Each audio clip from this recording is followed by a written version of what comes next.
versi kalian nih, masing-masing ya. Kita mulai dari Bung Ais dulu. Kiper. Kiper ya mudah-mudahan Emil bisa main. Kalau misalnya nggak bisa main, kalau nggak bisa Emil dan main. Martin Pas nggak bisa main. Nadeo. tadi. Oke, 4 backnya. 4 backnya di tengah JIJ sama Kevin Dix. Kanan kirinya. Kanan kirinya di kanan Yakob. Oke. Di kirinya Dan James. Dua tengahnya. Dua tengahnya Naruh Verdong dia. Verdong dan Joy Pelupesi. 3. Di depan Verdong Ricky Kambuaya. Oke, kanan kirinya. Kanan kirinya gue prefers itu adalah Miliano Jonathan. Oke, kirinya. Kirinya Egy. Oke, depan. Ole dong. Ole atau Ole belum. Ole Romeni. Kalau Ole nggak bisa main, Zilstra. Ole nggak bisa main, nah itu Malah dia Zilstra bingung. belum main sama sekali di Volendam. Iya. 1 detik pun nggak main. Kalau Ole nggak main, kalau seandainya Ole masih nggak bisa main, gue lebih prefer si Sananta? Enggak. Ragnar. Oke. Kalau Ragnar bisa main ya. Iya.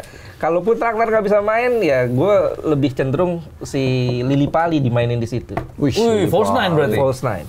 Akhirnya lo main 31 derajat. Iya. Siap. Iya. Mungkin babak 2 awal ganti ya. Atau ya paling nggak ya Sananta. Iya. Sananta. Oke. Terakhir Sananta berarti ya. Iya. Bung Har, Pak. Bonus- Kiper? Kiper Emil kalau dia sembuh, Kalau kalau bisa. enggak Nadio. Nadio. Oke, Empat karena 4 backnya udah pasti Jai lah ya. Jai temennya tapi gue beda nih, Rido. Oke. Kanannya Kevin Dix. Oke. Kenapa? Karena Ini menarik. agak lebih bertahan kan lawan Saudi. Kirinya tetap Calvin Verdong. Oke. Double pivotnya seperti biasa Joy sama Tom Hai. Oke. Berarti 4-2 ya, 4-2. Satunya sih udah pasti Kakak Ricky. Oke. Jadi 4-2, 1, 3-nya ini macam-macam nih ya. Miliano pasti gue taruh 1. Ragnar kalau sembuh 1. Satu lagi siapa ya? Mungkin Yakob kali, Yakob Sayuri. Supaya ada serangan balik. Karena kemungkinan besar nanti kita akan lebih bertahan nih. Menurut gue ya, kayaknya Saudi dengan segala komposisi dia, dengan segala kelebihan aklimatisasi dia, dengan status home dia, gue rasa mereka akan lebih neken kita. Nah, makanya gue taruh Yakob kanan, Wahaji kiri, Miliano, jadi kayak false nine sebenarnya. Iya, iya. Jadi ini 3-3 pemain yang punya kecepatan dan juga punya force ketika melancarkan serangan balik. Iya, Menurut iya, saya iya. seperti itu. Iya, karena realistis juga lawannya Arab Saudi, jadi agak sedikit nahan. Kurniawan nggak masuk ya? Kurniawan. Nggak sekalian aja ini apa Kurniawan Jasa Dwi Semarang. Cahyo. itu Oh, itu Septian, Gunawan. Septian ya. Nggak ada yang tahu pasti ini kalau Gen Z. Iya, Eliano. Eliano ya Lagi bagus loh. Lagi super bagus. sub Super lah, sub lah, mungkin. super sub. Itu ya again ini kan kita nggak tahu versi kita lah bisa Iya, juga. iya, oke. Tapi itu kira-kira seperti itu. Buat Lokers juga kalau punya versinya masing-masing boleh tulis juga. Tapi anyway, katanya PSSI melobi atau meminta atau apapun lah itu namanya klub-klub untuk melepas para pemain ini lebih awal. Kata siapa? Makanya gue coba konfirmasi, ini kan A1. Ya, dengar-dengar seperti itu. Tapi ini in a good way ya. Iya. Karena at the same time sepertinya menarik ya kalau ngelihat Sandy Walsh menit ke-20 minta cedera dan minta keluar, dan terakhir katanya kram aja. Terus Verdong malam ini atau hari Kamis malam di Europa League nggak dibawa ke Roma. Iya. Terus kemudian ya ini kebetulan mungkin ya Emil juga cedera, yang pas pemanasan juga cedera, jadi nggak dimainkan, ya kita nggak tahu. Jadi ya entahlah benar atau enggak, tapi kalau dan bahkan juga Tom Hai di Bangkok United saat lawan Bangkok United nggak dimainin sama sekali. Sisanya yang lain-lainnya kayak Eleanor Renders, Clark Beckham, Beckham Putra dikeluarkan sebelum pertandingan berakhir. Ya kalau menurut gua kalau buat timnas why not, nggak masalah. Kalau memang benar, kalau memang itu kebetulan ya bagus juga kan. Artinya para pemain itu less injured, kemudian juga lebih bugar karena ini kan juga sama kayak di Australia nih. Waktu kita untuk ngumpul sangat sempit, gradually. Ya ada yang mungkin hari ini udah rombongan Persib, rombongan Bangkok udah tiba. Nanti mungkin yang terakhir itu kalau nggak salah Verdong deh. Verdong tuh kalau nggak salah sampai tanggal 6, Jai mungkin tanggal 5, kemudian Kevin Dix itu tanggal 6 kalau nggak salah, karena dia masih main tanggal 5 malam gitu. Jadi ya bagus-bagus aja sih kalau memang benar buat timnas, dan ini kan akan menjadi 180 menit yang menentukan kan. Apakah Garuda bisa terbang tahun depan ke Amerika Serikat, Kanada dan Meksiko. Jadi at all cost, selama itu tidak melanggar hukum, tidak curang, ya Nggak ada masalah Nggak ya. Dan masalah. menurut gue sih wajar-wajar aja satu tim Kan nasional, minta, satu kan minta. negara, iya. Nah, kecuali maksa. Makanya, iya. Ya paling nggak kan klub-klub Super League udah nggak main. Paling nggak karena Saudi juga kalau nggak salah mereka udah ngatur Lebih dulu diberhenti. Tapi istirahat. kenapa? Karena kalau nggak salah 100% deh. Main di Pemain Liga mereka Domestik main di lokal. Saudi Pro League, iya. Jadi ya itulah keuntungan plus minusnya kan, ada pemain Yang di kayak AS Roma udah nggak ya si apa back sayap. Lille pindah ke Lille. pindah ke Lille. ya let's say 90% lah. Lens. Apa Saud Abdul Hamid. Iya, Saud Iya, Abdul iya. Hamid. Jadi keuntungannya sih apa ya? Kalau mungkin tadi kita ngobrol kan materi kita sebenarnya nggak kalah nih sama Saudi secara individu. Tapi kan dua kendalanya, satu kekompakan karena para pemain jarang berkumpul, Miliano juga baru gabung, cuma 3-4 hari udah pisah lagi. Dan yang kedua itu kita nggak bisa mengkoordinasi dengan aman nih. Coba kalau misalnya mereka main misalnya di satu liga yang sama kan. Misalnya liga kita udah tinggal tarik rem tangan 2 minggu sebelumnya suruh TC bisa gitu. Dan juga yang patut kita cermati itu kita cuman punya 1 hari waktu semua Ngumpul, pemain Bang. ngumpul. Iya. Iya, tanggal 6. Tanggal 7. Tanggal 7 ya, tanggal 7 betul. Tanggal 7. Tanggal 7 tuh semua pemain komplit tuh di official, dan itu dilalahnya official training. Iya. Official training tuh kemungkinan besar nggak mungkin bisa ngapa-ngapain. Iya, taktikal doang. Taktikal Paling fisik doang. sedikit lah. Fisik sedikit. Ya itu yang menurut gue apa ya, bikin deg-degan sih. Iya, Iya. deg-degan sih. Semua nggak sabar nanti ini pertandingan ini sih gila sih. Iya, pasti. Oke, dari 28 atau 29 ya nama, nanti kan akan dicoret lagi. Kalau misalnya untuk yang didaftarkan berarti harus nyoret 3 ya. Sementara untuk masuk DSP harus 23. nyoret 6 berarti. Jadi 23 kan. Nah, ini prediksi kalian siapa yang akan dicoret nanti? Ya, gua rasa tadi yang kita sebutin namanya berdua tuh semuanya masuk 23 lah. Mungkin ada yang cadangan, yang ada yang inti kan. Sisanya yang tadi nggak kita sebut yang mungkin inti. Nggak menyebut ya? Hamner masuk lah. Hamner masuk. Hamner ya? masuk. Jordi Amat mungkin masuk. Karena kan kita nggak banyak cadangan back tengah. Tadi gua nggak sebutin James. Saya sebut ya, berarti itu masuk kan otomatis. Siapa lagi sih? Yance. Kemungkinan Yance ya. Bisa jadi Tapi Yance. Yance juga lagi bagus loh. Yance lagi Iya, bagus. makanya. Cuman kan balik lagi di kiri ada Dean James, ada Verdong, iya. Iya, mungkin Lili Pali bisa terancam. Ya, tapi masuk line up ya. Terus ini Ole gue rasa masuk karena gue punya skenario gini mikiran imajinasi gue. Oke lah, mungkin lawan Saudi dia baru 65% misalnya. Skenario-nya Dia jangan kan babak kalah deh. kedua. Mungkin kita seri lah, anggaplah Oke. satu sama. Oke. Lawan Irak, misalnya amit-amit kita ketinggalan 0-1 nih. Iya. Ya udah menit 70 masukin Ole. Gitu. Karena kecuali lawan Saudi dia udah 85%, Ole mungkin dimainin starter. Dan yang kedua, kalaupun mungkin dia dimainin dan kondisinya nggak 100%, not even 90, mungkin dia nggak main sebagai target man, dia sebagai deliverer. Jadi untuk memberikan boosting moral juga buat teman setimnya kan. Yeah. Itu jadi banyak skenario lah. Cuman again, jadi kalau lu nanya tadi siapa yang dimasukin, ya mungkin Ole juga dimasukin. Karena kita nggak pernah tahu, mungkin suatu saat dibutuhkan di momen-momen yang krusial gitu. Iya. Siapa lagi ya? Iya, kalau gue pikir ini agak susah ya. Kemungkinan besar salah satu di posisi kiper ya. Nah, ini makasih Pak ini Produser. Salah satu di posisi kiper ya kemungkinannya. Ya, kiper Iya, pasti satu kan di Kiper drop. satu di drop. Dan di belakang Mauro Sen Patinama mungkin ya di take out ya kali ya. Karena kiri kan udah banyak banget tuh. Iya.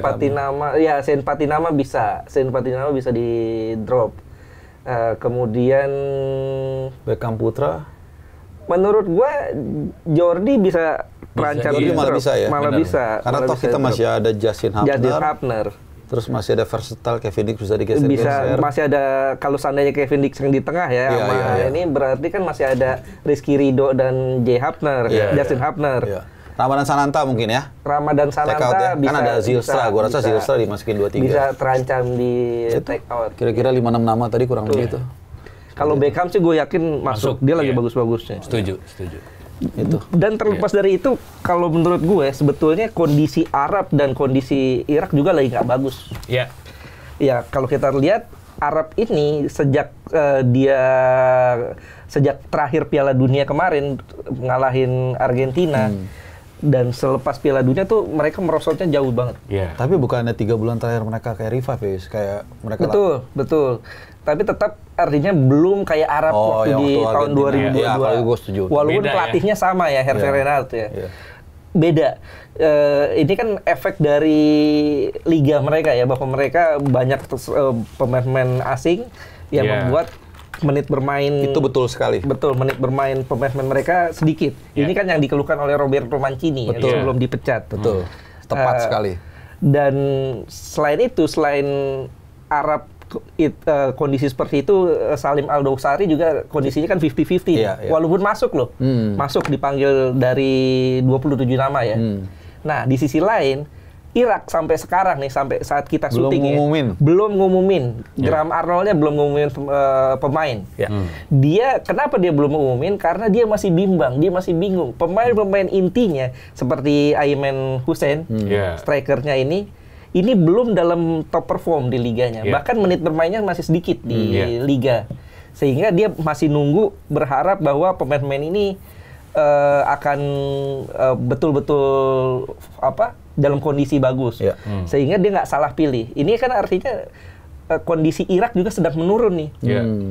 Tidak seperti waktu Irak yang membantai kita 5-1 di Basra. 2 tahun lalu ya, tahun 2003. 2023. Dan juga kalau kita bandingkan, betul kita lawan Irak nggak pernah menang dalam 3 pertandingan terakhir, 3 pertemuan terakhir.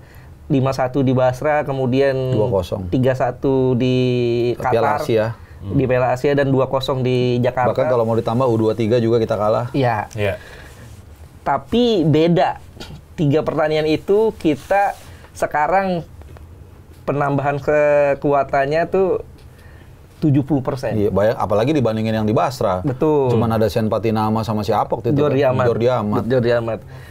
Tidak ada Mesilger situ. Sorry, Mesilger nggak dibawa ya. Tidak ada Kevin Dix, belum ada J.I. Jazz, belum ada belum selengkap sekarang. Belum. Jauh lah. 70-80% pemain-pemain yang kalah 3 pertandingan itu nggak ada. Jadi berubah lah. Jadi berubah. Indonesia sekarang berubah. Artinya kalau orang-orang pesimistis, gue justru sedikit optimistis ya. Kalau seandainya kita dalam kondisi yang bagus juga. Masalahnya kan ini ujiannya kan Martin Paes cedera. Kemudian Emil Audero masih belum pasti lah ya. Masih belum pasti. Dan Olehnya juga kan gara-gara turnamen pramusim itu akhirnya Oleh cedera. Jadi maksudnya salah pramusim. Salah. Gue bantuin tugas lu. Salah. Biasanya lu yang mendalami ya. Gue udah mulai belajar dari lu. Gimana cara menjebak statement orang? Bukan menjebak lo. Ini nanti Menegaskan. orang langsung Menegaskan. supaya memperjelas, menggali. Dari statement menjadi argumen yang clear gitu, Pak. Keren. Iya. Tapi gue justru hati-hati loh dengan kondisi ini. Ingat nggak waktu lawan Australia? Di kandang mereka. Ini pemain Australia lagi dihantui gelombang cedera. Si Gondrong siapa kaptennya tuh? Iya, si Jackson Irvine cedera, si ini cedera, si itu cedera. Tapi kalau mau jujur ya, lawan Australia itu sebenarnya kita tuh punya peluang untuk bawa 1 poin loh. Iya. Mereka juga tahu mereka nggak terlalu firm, fit gitu ya. Cuman ya menurut gue karena kita mungkin waktu itu overconfidence, kemudian main terlalu agresif, terlalu tinggi, akhirnya kena hajar juga. Lebih kepada kalah taktik menurut gue. Ya sebenarnya mirip-mirip juga waktu kita lawan China juga begitu kan. Iya, tapi kan itu ada faktor non teknis. Faktor non teknis. Kalau lawan Australia sih menurut gue karena Kluivert-nya belum kenal aja sih. Belum, ya kan itu pertandingan pertama kan. Banget. Baru berapa hari ketemu juga kan. Literally baru 1 hari sebelumnya full. Iya, baru kenalan nama gue Kluivert kan langsung besokannya main kan. Ya, dia belum kenal. Bahkan Joy Polivesi waktu itu nggak dimainin sama sekali ya. Sama sekali nggak. Sama sekali nggak main. Kalau seandainya jadi baru akad tuh ya. Baru akad. Tapi walaupun dia nggak dimainin, gue interview habis pertandingan dia tetap ramah. Siapa? Itu bedanya dia berhentiin mau langsung taruh tas dia interview. Nah itulah bedanya pemain yang bukan hanya bagus skillnya tapi juga public speakingnya oke. Emang ada yang nggak mau pas diberhentiin? Gimana ya? Emang ada yang kabur? Nggak, karena biasanya gini, pemain-pemain itu gini ya, kalau gue misalnya komparasi aja interview pemain-pemain misalnya di Eropa gitu, mereka menang kalah biasanya willing untuk stop, walaupun moodnya memang berbeda lah gitu. Tapi kalau di pemain kita itu banyak yang sangat kontradiktif. Ketika menang, mereka semangat mau berhenti. Ketika enggak, semua pada berhenti ya kalau menang ya? Enggak, triknya tau nggak lo? Pakai headphone. Itu trik kalau lu nggak mau berhenti. Jadi kalau dipanggil-panggil lu kan alasannya nggak dengar, padahal biasanya dia supaya nggak mau berhenti gitu. Jadi kalau pakai headphone itu turun bukan dia gaya. Berarti itu. Pemain yang nggak pakai headphone dia available. Cenderung mau dipanggil gitu. Nggak mau menghindar dia gitu. Gitu. Ya mudah-mudahan lah 180 menit yang menentukan. Ya karena kabarnya Arab Saudi juga si Aldosari nggak fit banget ya, kondisinya nggak 100%. Kalau gue ya dengar berita dari Saudi atau dari Irak, kalau ada yang apalagi 50-50 ya, kecuali udah confirm mata kaki nggak main udah. Gue kadang-kadang ini bener nggak ya? Iya, ini bener nggak ya? Jangan-jangan bikin kita kayak tadi overwhelming ya, tiba-tiba main itu kan tekniknya perang Sun Tzu kan, ketika lu pikir jagoan dari lawan lu nggak main, lu merasa lu superior. Begitu lu ngeliat lu jadi down. Kebalikannya juga gitu. Jagoan pemain kita nih, misalnya di antara kita satu pasukan, wah jagoan kita yang kita andelin cedera nggak main, tiba-tiba muncul kan, moral kita naik. Nah kadang-kadang kayak gitu-gitu tuh, ini juga apalagi Herve Renard kita tahu orang yang sangat jago memotivasi pemain. Berarti kita pura-pura doang tuh, Emil Martin Pas pada cedera. Bisa jadi, makanya gue bilang kalau itu yang terjadi bagus. Arab pada gini-gini ya. Iya. Emil sama Martin Pas begitu cedera. melihat kan datang tuh Emil Laudero dengan tinggi, dengan 5 pertandingan tidak terkalahkan di Serie A. Kemudian siapa lagi yang tadinya cedera, Ole tiba-tiba ada di line up, kan pasti mental pemain kita bangkit, mental pemain lain, waduh nih kok dia main kan gitu. Kadang-kadang kalau dalam pertandingan ketat gini bukan soal materi, tapi soal mental, soal taktik dan strategi. Ya, betul. Mudah-mudahan seperti itu ya. Mudah-mudahan seperti itu. Ini berarti kalau kita dihitung dari hari ini syuting 6 hari. Sekitar 5 hari lagi ya. 6 hari dong. 6 hari. Gue dari 50 hari lalu udah ngitung, 50, 49, 48, gue hitungin tiap hari. Serius. Udah counting down. Makanya gue hafal.